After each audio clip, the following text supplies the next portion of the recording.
Hi, welcome to Win Magazine. This is Beverly Monacle, and I appreciate you taking the time to watch this fun interview I'm doing today.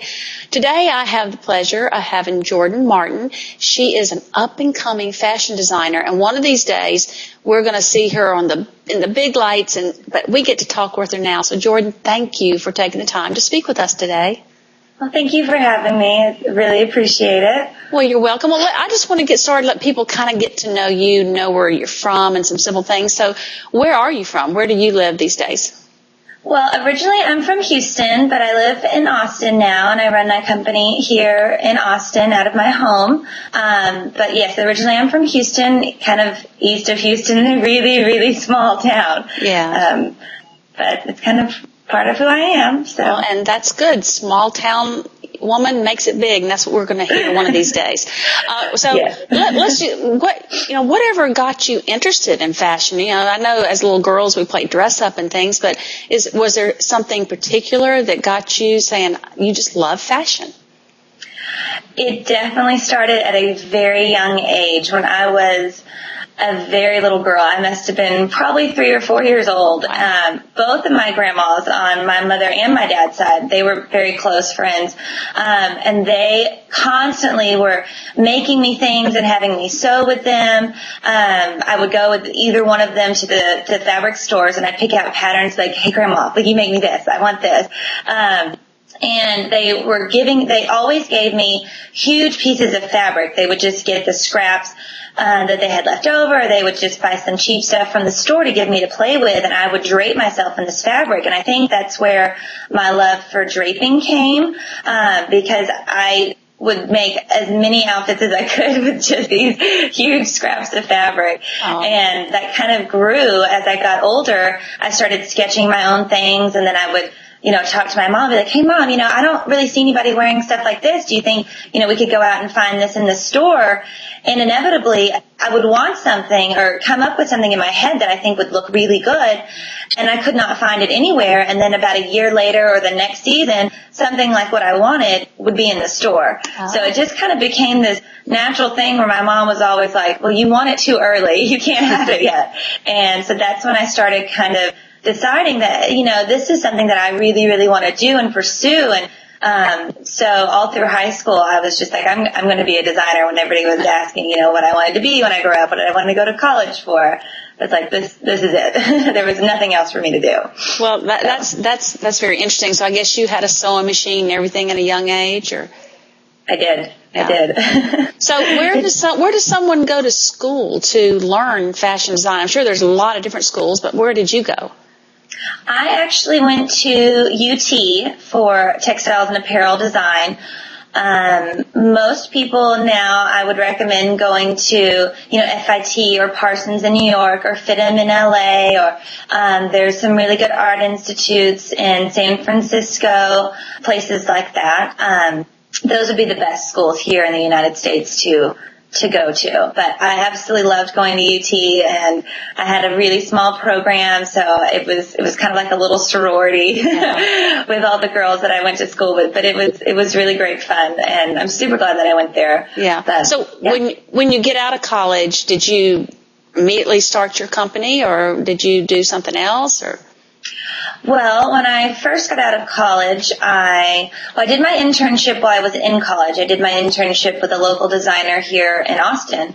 And I moved back to Houston for a little bit, and then I got a job in Fort Worth for a Western wear company. And the company is called Panhandle Slim. They manufacture in different countries, and they sell all over the world, mainly here in the United States, but definitely in Europe and Asia and South America. So it was a really, really good learning experience for me, dealing with overseas manufacturers. I was designing my own fabrics, and that was wow. A huge step up from what I had done all through college. Was a very small scale. And so this was, okay, now I'm reaching millions of people with these designs. How do I make it relevant to everybody, and how do I actually make this price effective to where my boss will be like, okay, yeah, Jordan, we can run this great button down, but it's too much, so you got to change it up to make it a little bit more affordable. So it was a lot of fun. And then I worked for another lady out of Houston who did designer sleepwear and robes. And she sold to high-end stores like Neiman Marcus and Saks Fifth Avenue and places like that, and really high-end boutiques. And that was a lot of fun because it was a totally different mindset from the Western wear, and then now I'm designing sleepwear. So I'm like, okay, well, are they going to be wearing this? Is it just the robe they're going to be wearing? Is it just to be pretty, or is it, something to be comfortable in? Is it for a younger person or older person? So you have to think about those things. Yeah. So you got some experience, and then what made you decide to start your own business? Well, I kind of got a little bit tired of designing other people's ideas. I wanted to design my own ideas because obviously I've had them since I was a very small child, and I definitely have my own aesthetic and my own style. And I had been in the industry long enough where I knew how to source fabrics. I knew how to work with overseas manufacturers. I knew how to work with manufacturers here in the United States. I'd done from the extremely small scale to the largest scale that there is. Yeah. And so I finally decided, okay, this is my time. And so I started designing and picked out, I think my first collection was about 20 different looks, so it was real close to about 30 pieces. And that was incredibly large for me starting out, so I kind of had to scale that down a little bit. And then I was ordering fabric, and so all of my fabric I source here in the United States. All of it comes from overseas, of course, because fabric isn't really made here in the United States. Yeah. But I do source all of it from the United States, so we're still supporting, American businesses in that aspect. And then I was like, okay, well, I've done all my pattern work myself, which took months of time. And I thought, okay, well, if I'm really going to do this, I can't sew all these and be a large company. If I'm going to sew them myself, I can only do small orders, and it would really be mostly just custom work at that point. And that's not what I wanted to do. I figured my time would be used more wisely being the business aspect of the company and still doing the design work. So I found a manufacturer out of Dallas, and again, it's a local woman in Dallas, and she and I have become great friends. I'm on the phone with her constantly being like, can we do this? Will this work? And she's like, no, Jordan, you're going to be charging way too much money if you want to do this. So it's really great to have someone like her who's been in the industry for so long. I think she's been in business for about 20, 25 years now. That can help me kind of do those things that, I've never done before, because now doing my own stuff, I put a lot of details into my clothing that I think are really important, and that's my style. Yeah. But sometimes those details get really expensive and become really difficult to sew. Yeah. And so I have to come back and be creative in how I represent that stuff. So that's kind of where I started with the company. All right. And how long have you had your company around?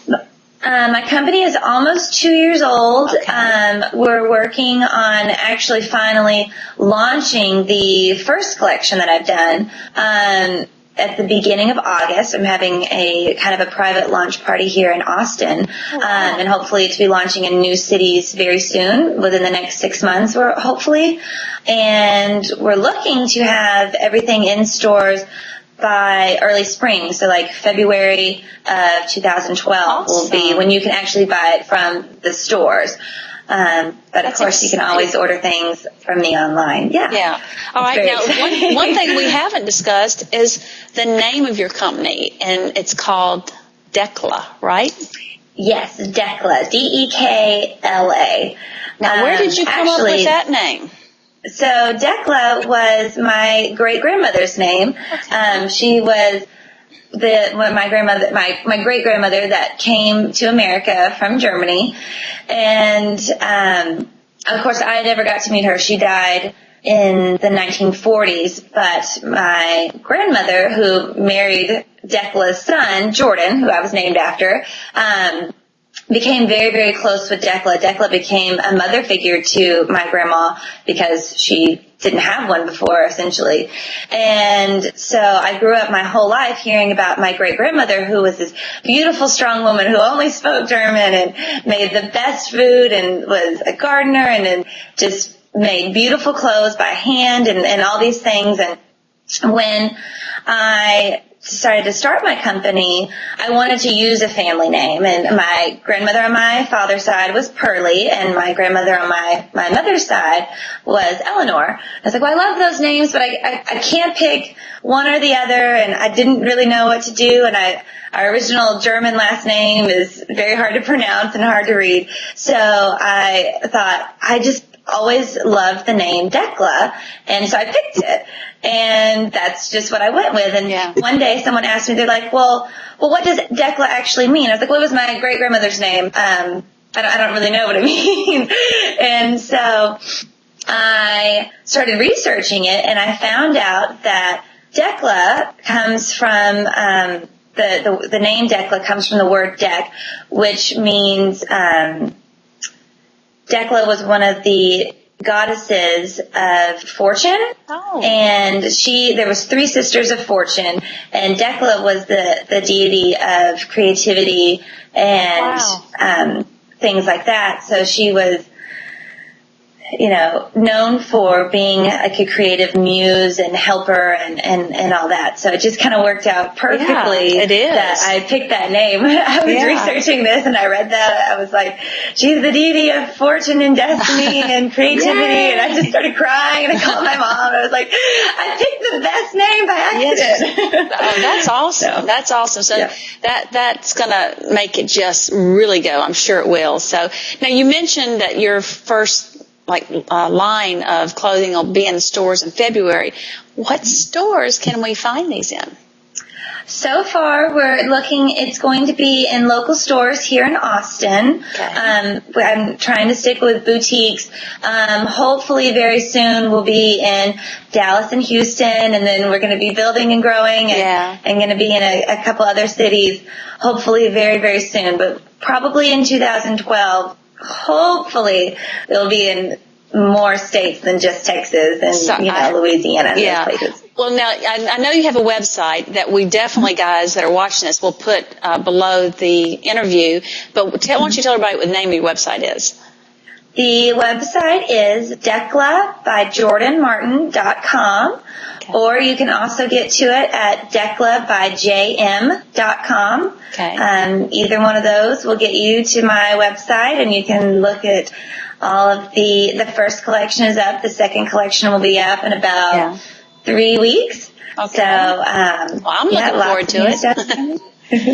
Now, you talked about some of your ideas, the lady in Dallas said that might be too expensive. So, what kind of price range are you staying in? Is it going to be very affordable for the ordinary woman, or is it going to be a little bit more expensive? Just curious. It's a little bit more expensive. I try to keep it not too expensive. Most of the clothes will retail from anywhere to around $100 to about $400. The tops that I do I'm trying to keep really close to retailing at about $100. And my evening gowns that I do and some of my more intricate pieces are going to be a little bit more expensive.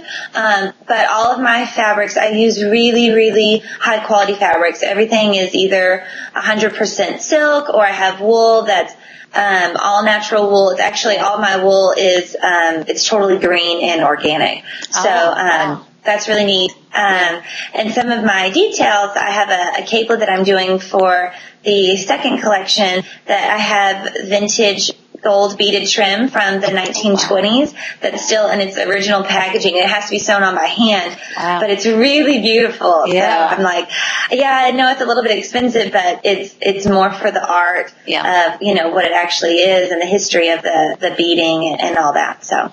Well, this sounds very exciting to be able to speak to you now before you get out there. So I can say in a couple of years, oh yeah, I did an interview for her. Let's go find it and put it out there so I can brag that I knew you win. But you kind of talked about your goals, to start off locally in boutiques and then, increase.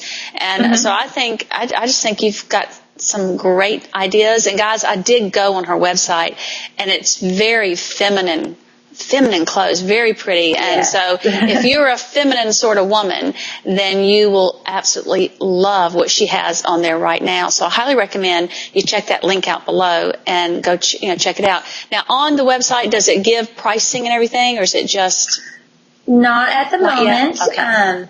Because when dealing with retail stores, it's that's kind of a tricky situation, but I definitely will always work with someone on price, and I'll be more than happy, to sell anybody anything off of the website, personally from me. That's perfectly fine and doable. Okay. Just that so way, it might be, it might be a good deal, guys, to go check it out now and get it now before she gets really big, and you can get a deal, I bet. So, Jordan, thank you so much for being candid and sharing with us. And guys, I know, just from what I've looked at, I have no doubt we're looking at the next new amazing designer, and I am looking forward to seeing you in the future and seeing how well you progress. So thank you so much. And thank you so much as well. This was so much fun. And like I said, we will put, after this, we'll talk about any links that you particularly would like to make sure that people have access to, and we'll put that on there because we want people to have access to you. So again, thank you, Jordan, and hopefully we can interview you a year from now and go about how much progress you've made in the year. Yes, thank you so much, Beverly. All right, bye. Bye-bye.